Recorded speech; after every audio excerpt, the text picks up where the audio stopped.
Have you ever been jolted awake not by a loud bang or a scream, but by a strange instinct you can't quite explain? That's what happened to me one night, 1:17 a.m. to be exact. No calls, no alerts, just this eerie, faint metallic whirring, like a tiny power tool gnawing into something solid. At first, I thought it was part of a dream, but then I looked out the window and saw her. There she was, the self-declared enforcer of our neighborhood, crouched by my mailbox like she was on a secret mission. She wore a pink bathrobe, her hair wrapped in a towel, flip-flops on, a flashlight awkwardly clenched between her teeth. In her hand, a cordless drill, pressed against the side of my mailbox like she was trying to crack open a vault. I froze, completely baffled. But then something clicked, a detail that made me smirk before I even blinked. That mailbox, it wasn't ordinary. It was part of a USPS test run. Heavy-duty, tamper-resistant, government-issued, and, most importantly, it had a motion-activated hidden camera built right in. So there she was, Karen, the neighborhood watchdog, caught red-handed on camera, not just messing with private property, but committing a federal crime.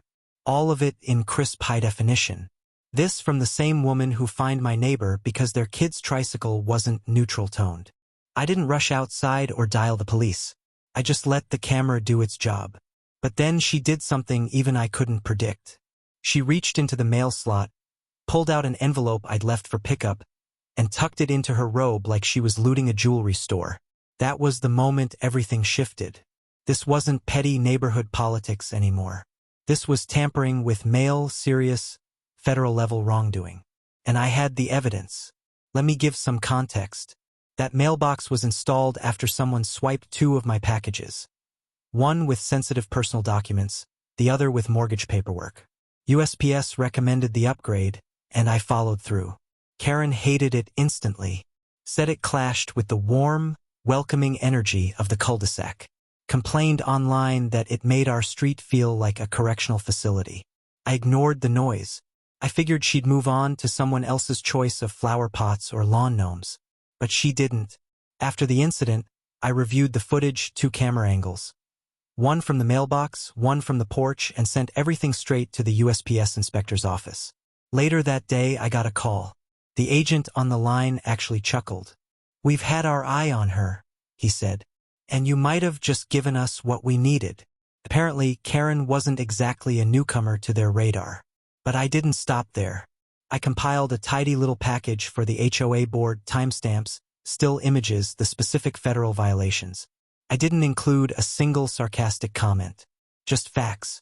An hour later, one of the board members, Marvin, usually the quiet type, texted me, "You just sank the queen." I replied, "Guess I'm off her lawn decor blacklist now?" All he sent back were 4 laughing emojis. That evening, she passed my house, dragging her hyper little poodle behind her, expression like something out of a primetime soap opera. I greeted her with a cheerful, "Evening, Karen. Just a heads up, might be some folks asking about the mailbox soon." Her jaw tightened. Her dog promptly peed on her foot. I swear I've never felt so thoroughly vindicated. A couple days later, the federal agents showed up. Real ones, dark suits, black car, proper IDs. They were polite, professional.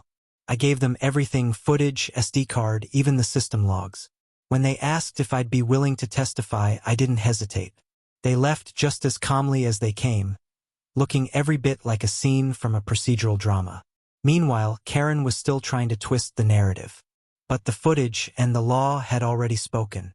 She made another post in the HOA group, this time claiming, "Surveillance devices have been discovered in residential mailboxes," as if she hadn't been the one drilling into them with some shady tool in the first place.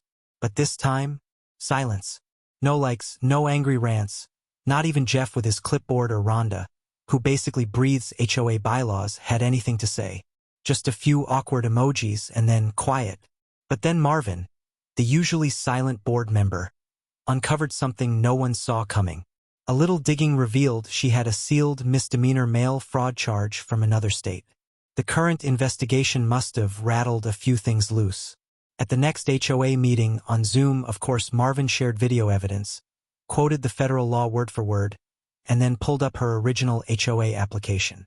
There, clear as day, she'd marked no under criminal history. The room went silent.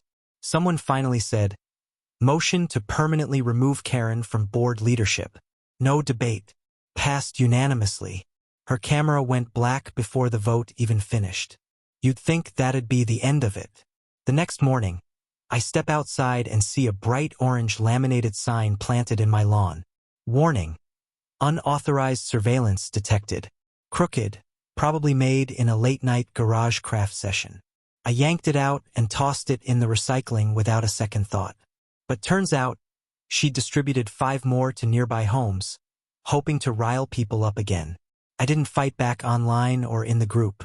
I just started talking, and once people started sharing, the stories poured out. One neighbor's kid never got their birthday card. Another caught her digging through their recycling bin on camera. The elderly couple down the street, they had letters from the IRS and a veterans charity all returned to sender. Right after Karen had complained about sketchy mailbox fonts. I gathered everything: footage, letters, statements, and passed it to the inspector. A couple of weeks later, he called to say they were widening the investigation. She'd apparently pulled similar stunts in 2 other communities before moving here. Now they had a pattern. Now they had proof. Then came the big meeting open to the whole neighborhood. Karen showed up ready to monologue about privacy rights and tech conspiracies. But Marvin cut her off, screen shared the video, zoomed in on her pocketing the mail, and read the federal law. Title 18 U.S. Code, Section 1705. And then he dropped the bomb. Her record. No one said a word. Final vote? Banned from any and all HOA leadership positions. Effective immediately. And just like that, she vanished. No more 6 a.m. flag patrols. No Facebook drama about lawn decor violations. Her car stayed parked. The lights stayed off. Until one morning, a plainclothes federal agent delivered a manila envelope, sealed and serious. She just stood there, in her robe, broom in hand, watching him walk away like he'd delivered her fate. A few weeks later, a moving truck arrived. By sundown, she was gone. No farewell. No fireworks. Just silence.